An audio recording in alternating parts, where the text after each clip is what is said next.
Le Seigneur soit avec vous et avec votre esprit. Évangile de Jésus-Christ selon Saint Jean. Gloire à toi, Seigneur. Jésus disait aux foules, « Tout ce que me donne le Père viendront jusqu'à moi. Et celui qui vient à moi, je ne vais pas le jeter dehors. Car je suis descendu du ciel pour faire non pas ma volonté, mais la volonté de celui qui m'a envoyé. Or, telle est la volonté de celui qui m'a envoyé, que je ne perde aucun de ceux qu'il m'a donnés, mais que je les ressuscite au dernier jour. Telle est la volonté de mon Père, que celui qui voit le Fils et croit en lui ait la vie éternelle. Et moi, je le ressusciterai au dernier jour. » Acclamons la parole de Dieu. Louange à toi, Seigneur Jésus. Frères et sœurs, il est bon qu'après avoir prié pendant toute une journée pour les fidèles défunts, pour nos frères et sœurs défunts, il est bon d'entendre ces paroles de réconfort de notre Seigneur Jésus-Christ, d'entendre ces paroles d'espérance. Que nous dit notre Seigneur Jésus-Christ? « Tout ce que me donne le Père viendront jusqu'à moi. Et celui ou celle qui vient à moi, je ne vais pas le jeter dehors. » Voilà d'abord le premier motif de notre joie. Le premier motif que nous devons éprouver pour nos frères et sœurs défunts qui ont essayé toute leur vie de tendre vers notre Seigneur Jésus-Christ, de mettre leurs pas dans ses pas, de le suivre et de le servir.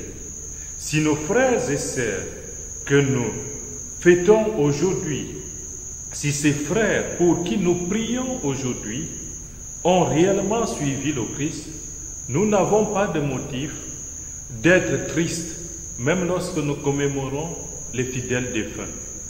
Aujourd'hui devrait donc être pour nous aussi un jour de joie et non pas un jour de tristesse. Car qui dit commémorer les défunts, c'est aussi celui-là qui dit avoir espérance. Espérer que ces défunts sont entre les mains de Dieu. Puisque s'ils ne sont pas entre les mains de Dieu, vaines alors sont toutes nos prières. Mais c'est parce que nous croyons que nos frères et sœurs ont vécu, ont suivi le Christ. C'est parce que nous croyons en tout cela, en leur foi en Dieu, que nous pouvons prier. Prier non seulement pour eux, mais aussi mendier leur prière à notre égard, pour que nous suivions le Christ et que soit de notre vie, nous soyons jugés dignes de nous tenir face à face devant notre Seigneur Jésus-Christ, que nous soyons face à face avec notre Père qui est aux cieux. Si nous avons cette espérance, nous pouvons, comme Job, dire aussi que oui, nous nous lèverons et nous nous tiendrons debout devant Dieu, parce que nous n'aurons pas honte, parce que nous aurons essayé de faire le maximum, de faire tout ce qui est en notre pouvoir pour plaire à ce Père. Et comme cela, nous serons semblables à son Fils qui s'est incarné, qui a pris notre chair, qui a souffert la passion de la croix pour nous, qui est mort sur une croix et qui est ressuscité le troisième jour pour nous élever avec lui vers notre Père qui est aux cieux. Oui, frères et sœurs, voilà ce que nous annonce le Seigneur Jésus. En ce jour où nous commémorons les fidèles défunts, en ce jour où nous pensons plus fortement à nos frères et sœurs dont nous espérons être déjà entre les mains de notre Père qui est aux cieux. Ces frères et sœurs prient aussi pour nous. Le Seigneur Jésus nous dit donc que si nous l'avons suivi, jamais il ne nous mettra dehors. Et donc, frères et sœurs, cela nous enseigne aussi à avoir du courage, à être dans la joie de savoir que quelles que soient les épreuves que nous traversons, si nous les vivons avec notre Seigneur Jésus-Christ, il va nous intégrer aussi dans cette cité céleste, cette cité des enfants de Dieu. Jésus poursuit en disant, « Car je suis descendu du ciel pour faire non pas ma volonté, mais la volonté de celui qui m'a envoyé. La volonté du Père qui est aux cieux est donc celle-ci, que je ne perde aucun de ceux et celles qu'il m'a donnés, mais que je les ressuscite au dernier jour. » Voilà aussi l'espérance chrétienne, la résurrection après la mort.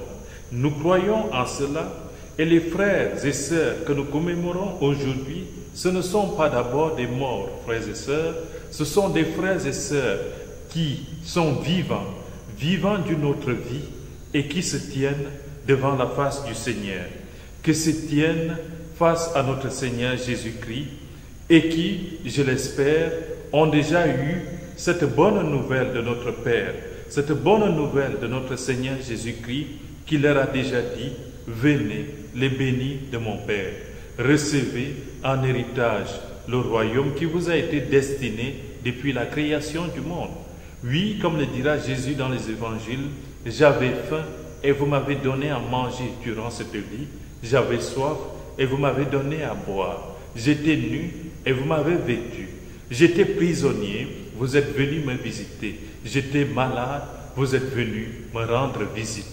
Chaque fois que vous l'avez fait à l'un de ces plus petits, c'est à moi, dira Jésus, que vous l'avez fait. » Et nos frères et sœurs que nous commémorons, que nous fêtons aujourd'hui, nous l'espérons fortement, ont posé ces gestes un jour dans leur vie.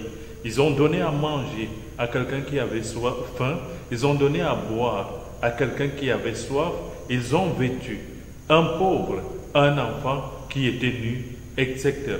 Et nous aussi, frères, si nous commémorons nos fidèles défunts, c'est aussi pour que nous puissions corriger nos actes pour vivre des actes qui témoignent de notre vie chrétienne, des actes qui sont à l'image de la vie du Seigneur Jésus-Christ au milieu de nous. Ces actes, ce sont des actes de miséricorde. Ces actes, ce sont tous ces gestes, tous ces gestes bons que nous posons à l'égard de nos frères et sœurs. C'est un regard bon, c'est un cœur bon, c'est un cœur pur, libéré de tout égoïsme, libéré de tout orgueil. C'est ce regard qui se penche vers le plus pauvre, c'est ce regard qui se penche vers le plus petit, c'est ce regard qui prend en compte le démuni et qui voit dans le démuni le visage de notre Seigneur Jésus-Christ. Oui, frères et sœurs, et le Seigneur nous rassure. Si nous vivons de cette manière, eh bien, nous pouvons espérer que nous aussi, au soir de notre vie, nous serons accueillis comme ces frères et sœurs qui sont déjà entre les mains de Dieu et qui mendient peut-être nos prières pour peut-être être davantage purifiés pour accéder au royaume, mais en réalité qui sont déjà entre les mains de Dieu. Nous aussi, nous devons donc, avec un cœur joyeux, demander au Seigneur, en contemplant tous ces saints, tous ces fidèles qui ont déjà reçu leur robe blanche et leur palme de victoire, demander, contempler tout cela et demander au Seigneur de nous donner la force et le courage de garder la foi, de ne jamais désespérer, de garder la flamme d'amour, la flamme de charité qui nous oriente toujours vers nos frères et sœurs les plus démunis, sur lesquels est imprimé le visage de notre Seigneur Jésus-Christ. Oui, frères et sœurs, notre vie ici-bas, c'est une vie de recherche du visage de notre Seigneur. Je cherche le visage du Seigneur. Oui, c'est cela que nous devons chercher au quotidien. Et nous trouvons ce visage du Seigneur imprimé sur le visage des hommes et femmes les plus pauvres, sur les visages de ces frères et sœurs que nous rejetons, sur le visage de ceux et celles pour qui on a fermé la porte de nos cœurs. Ouvrons donc, ouvrons largement la porte de nos cœurs à notre Seigneur Jésus-Christ. Ouvrons largement nos cœurs à nos frères et sœurs qui sont dans le besoin. Et peut-être un jour, nous soyons nous aussi, comme dit l'Épître aux Romains, nous soyons justifiés pour nous tenir debout, face à face, en face du Seigneur, le contempler son visage et contempler sa gloire. Car c'est pour cela que nous sommes sur cette terre. C'est le but, c'est le leitmotiv de notre existence, avoir la vie éternelle. Telle est la volonté de mon Père, que celui qui voit le Fils et croit en lui ait la vie éternelle, et moi, je le ressusciterai au dernier jour. Nous avons vu, Seigneur, et nous avons cru que tu es le Fils de Dieu, le Fils unique de notre Père qui est aux cieux, et nous te prions, Seigneur, de nous accorder la vie éternelle, et que dernier jour, nous soyons ressuscités pour vivre dans la gloire de Dieu, la gloire des enfants de Dieu. Amen.